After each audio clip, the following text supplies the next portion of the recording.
Olá, querida, tudo bem? Então, estamos de volta aqui nesse quarto vídeo do estudo de Ezequiel, capítulo 28.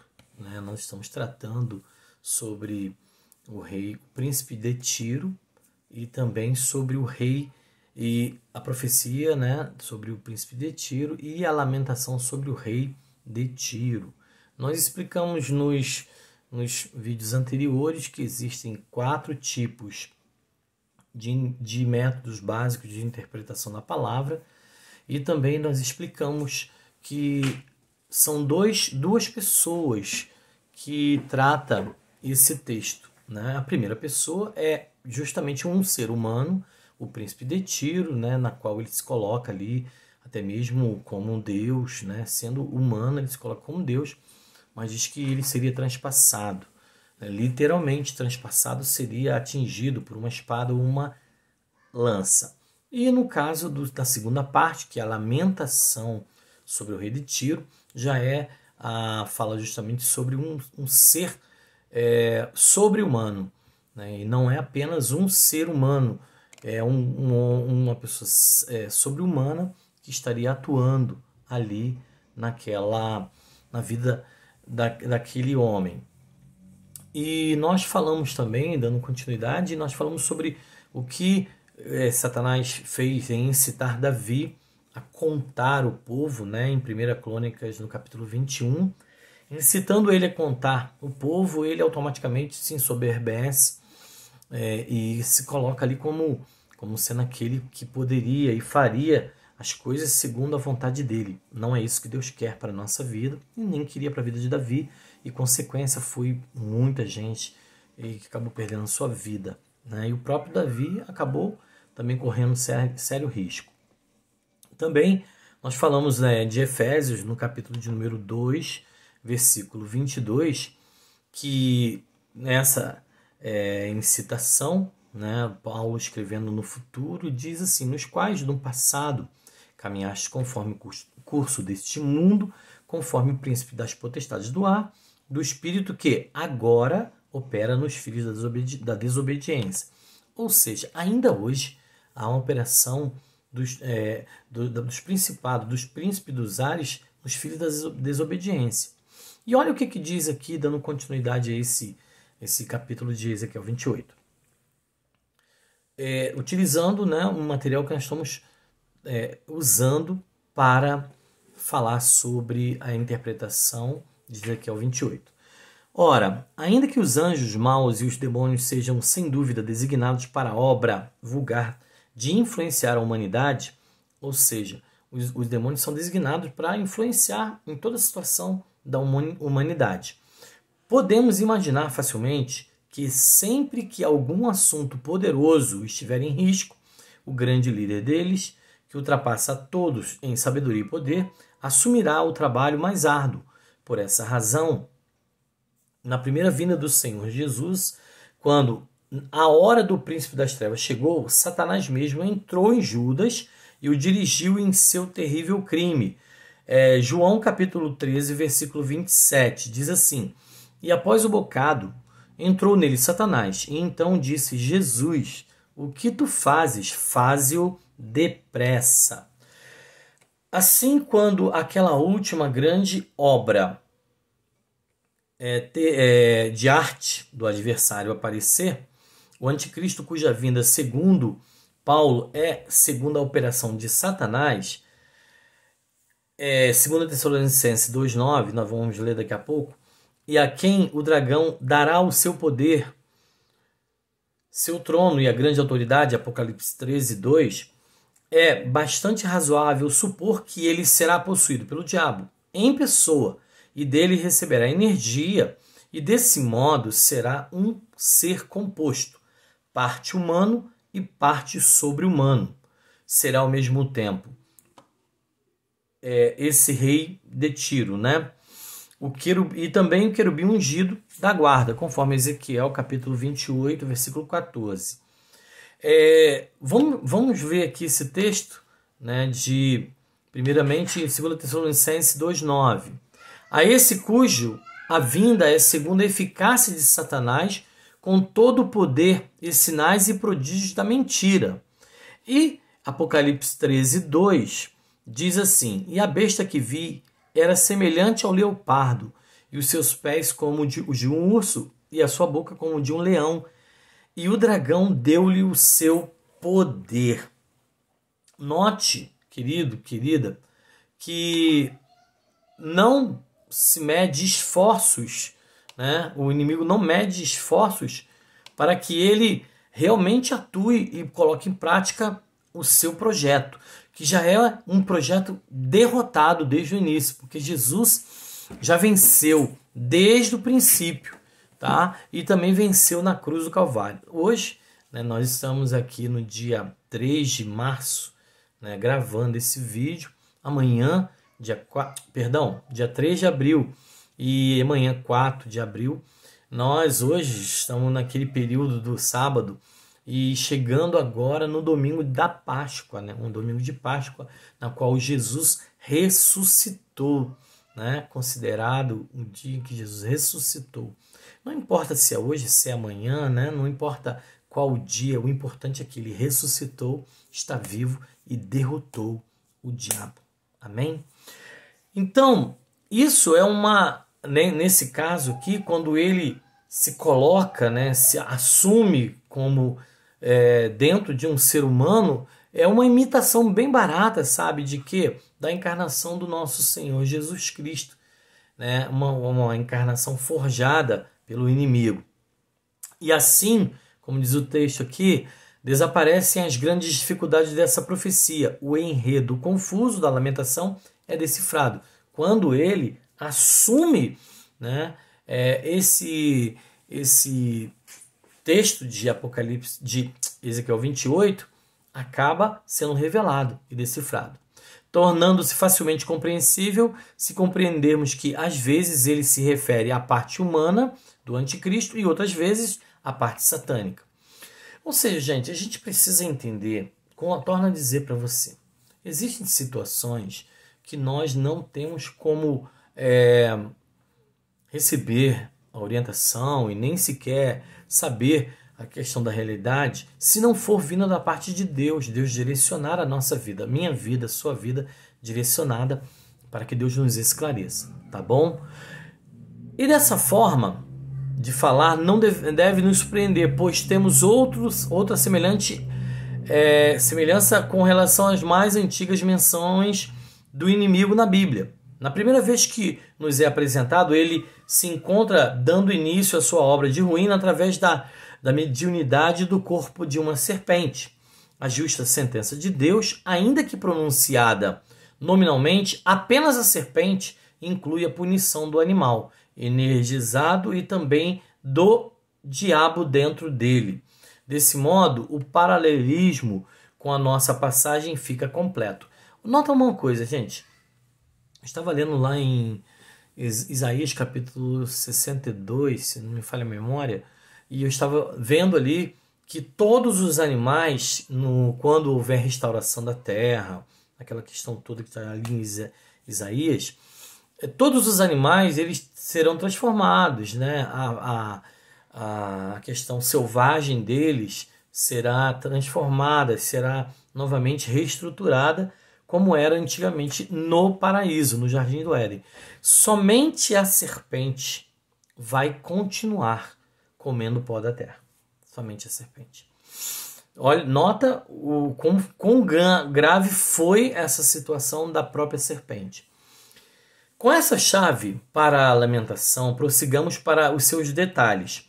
A primeira sentença parece aplicar-se primeiramente pelo menos a Satanás, do qual se diz ter atingido o auge, sendo perfeito em sabedoria e beleza. Ezequiel 28:12, que diz assim: Filho do homem, levanta uma lamentação sobre o rei de Tiro e diz-lhe, assim diz o Senhor Deus, tu selaste a soma, cheio de sabedoria e perfeito em beleza. Seu vasto império é mencionado com frequência na Escritura. E como já vimos, podemos incluir provavelmente todo o nosso sistema solar. Certamente nenhum outro poder angélico de dignidade igual ou maior nos foi revelado. O arcanjo Miguel também é citado por Judas como tendo prestado o devido respeito ao príncipe das trevas como um superior, a despeito de quão ímpio ele possa ser, até que Deus formalmente ordenou que ele fosse deposto. Judas 9. Vamos ler aqui, Judas 9.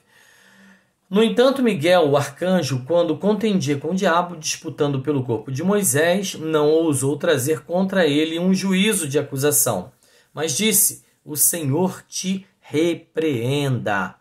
Se então, sendo um ser de tão alto grau, ele também estaria no reino perfeito de Deus, onde não existem anomalias, como acontece conosco, excedendo seus subordinados em sabedoria e beleza, tanto quanto excede na escala hierárquica. Eu vi uma pregação do pastor Lamartine Pozella, e uma pregação dele falando sobre o arcanjo Miguel, quando da criação do arcanjo, né? Foi justamente naquela rebelião lá no céu, e ele, quando Lúcifer ele se rebela, Deus, até então existiam anjos, segundo o pastor Lamartine Pozella, existiam anjos que estavam somente, né, à disposição de Deus para fazer a vontade dele, né, e a serviço dele num céu de bondade e de paz. Mas quando acontece essa rebelião, Deus ele forma o primeiro dos arcanjos, que é Miguel, para que peleje, para que guerreie e vença. Tá? Então esse adendo aqui é de um dos vídeos que eu assisti do pastor Lamartine Pozella. Vamos lá. Então, gente, observa uma coisa. O arcanjo Miguel, quando ele estava protegendo o corpo de Moisés, o inimigo queria tomar o corpo para que transformasse o corpo de Moisés como referência de idolatria. Mas Miguel não permitiu. Mas em nenhum momento o arcanjo Miguel, né, um dos príncipes de Deus, não ousou também proferir palavras de maldição. Disse apenas: o Senhor te repreenda, para Satanás. E é isso que a gente precisa utilizar. O nome de Jesus, né? A palavra de Deus, e repreender sempre no nome de Jesus. Porque a palavra de Deus diz que a todo nome, todo nome, né, todo o ser se dobrará seu joelho ante ao nome do nosso Jesus, Jesus Cristo, nosso Senhor. A próxima cláusula fala a respeito do diabo como estando no Éden, o jardim de Deus. Efésios 28, 13. Olha, tu estiveste no Éden, o jardim de Deus, toda a pedra preciosa era a tua cobertura, sardônica, topázio, diamante, turquesa, ônix, jaspe, safira, carbúnculo, esmeralda e ouro. Os trabalhos dos teus pandeiros e das tuas flautas foram preparados em ti no dia em que foste criado. Satanás esteve mesmo no Éden de Adão. Todavia, ele não aparece lá como um ministro de Deus, mas como um espírito apóstata e maligno, ansioso para ver a ruína da nova criação. Por isso, o Éden, nesta passagem, deve remontar a uma data anterior, nem tampouco se assemelha ao jardim no qual Adão foi colocado. Nada lemos sobre árvores agradáveis à vista e boas como alimento, mas a característica principal é a cobertura, isto é, o pavilhão ou palácio de Satanás, o qual é descrito como sendo feito de ouro e de todo tipo de pedra preciosa. Então, no caso aqui, quando ele fala sobre o inimigo que está no jardim, né, ali, não somente ele esteve no jardim com Adão, mas em forma de um espírito apóstata. Mas no caso aqui, nesse caso aqui, quando ele cita tudo isso, as pedras preciosas, é o lugar onde ele realmente habitava anteriormente, antes de ser expulso, né, do reino de Deus. Diz assim: contudo, se esta descrição não nos faz lembrar de modo nenhum do paraíso, por outro lado, nos impressiona com uma semelhança com a Nova Jerusalém. Suas edificações de ouro puro, como se fosse vidro transparente, seus fundamentos adornados com toda espécie de pedras preciosas, seu muro de jaspe e as suas portas de pérola. E esta cidade, devemos lembrar, parece ser a habitação destinada à igreja dos primogênitos, os quais serão seres espirituais de uma ordem mais elevada, iguais aos anjos. Lucas 20:36 diz assim: nem podem mais morrer, porque são iguais aos anjos, e são filhos de Deus, sendo filhos da ressurreição. Isso o próprio Jesus dizendo. E com Cristo como cabeça conseguirão aquele mesmo poder que hoje é usado abusivamente por Satanás e seus anjos. Apocalipse, capítulo de número 5, versículo de número 10. Então, nós vemos, toda essa situação, toda essa questão e toda a perseguição que o próprio ser humano, nós mesmos sofremos, mas um dia essa autoridade vai ser tirada da mão do inimigo e vai ser colocada na mão dos primogênitos, os primogênitos da Igreja de Cristo. O restante do versículo deve ser traduzido, Ezequiel 28:13, no dia em que foste criado, foram eles preparados. A música é um dos acompanhantes necessários do estado real. No terceiro capítulo de Daniel, temos uma enumeração de vários instrumentos que deviam marcar o tempo da satisfação do rei. Versículo 5, lá de Daniel. E no capítulo 14 de Isaías, a pompa do rei da Babilônia e o som dos seus violinos deviam descer com ele à sepultura. Versículo 9 de Isaías, capítulo de número 14. O soar da trombeta acompanhou a manifestação de Deus sobre o monte Sinai. Êxodo 19:16. E a trombeta do arcanjo soará na volta em glória do Rei de toda a terra. Então, gente, o que tiramos disso que nós vimos?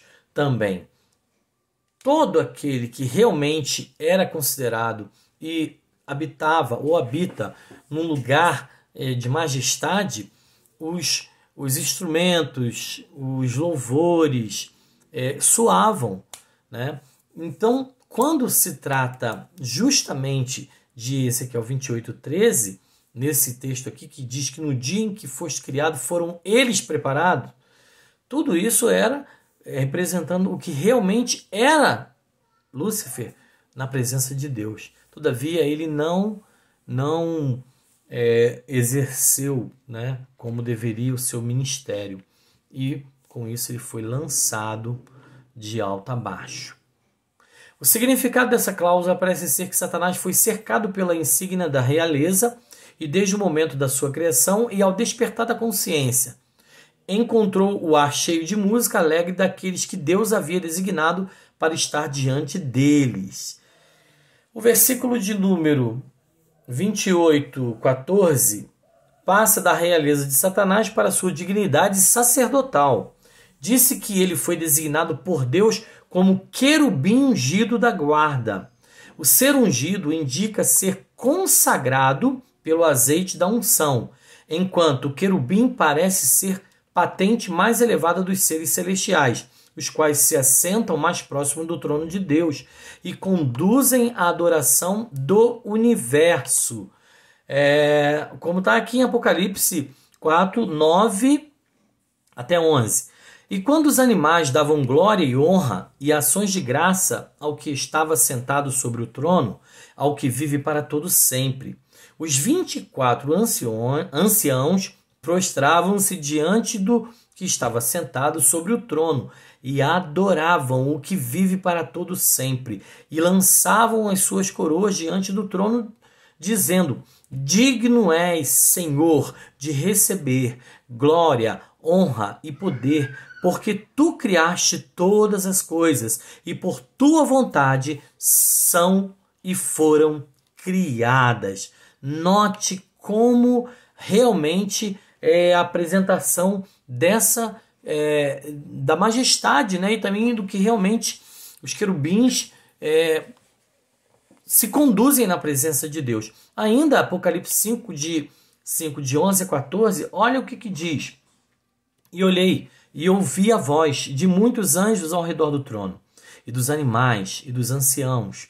E era o número deles milhões de milhões, e milhares de milhares, que com grande voz diziam: digno é o Cordeiro, que foi morto, de receber o poder, e riquezas, e sabedoria, e força, e honra, e glória, e ações de graças. E ouvi toda a criatura que está no céu, e na terra, e debaixo da terra, e que estão no mar, e a todas as coisas que neles há dizer: ao que está sentado sobre o trono, ao Cordeiro, sejam dadas ações de graças, e honra, e glória, e poder para todos sempre. E os 4 animais diziam: amém. E os 24 anciãos prostravam-se e adoravam ao que vive para todo o sempre. Aleluia! Esse é o nosso Jesus, esse é o meu Jesus, é o seu Jesus.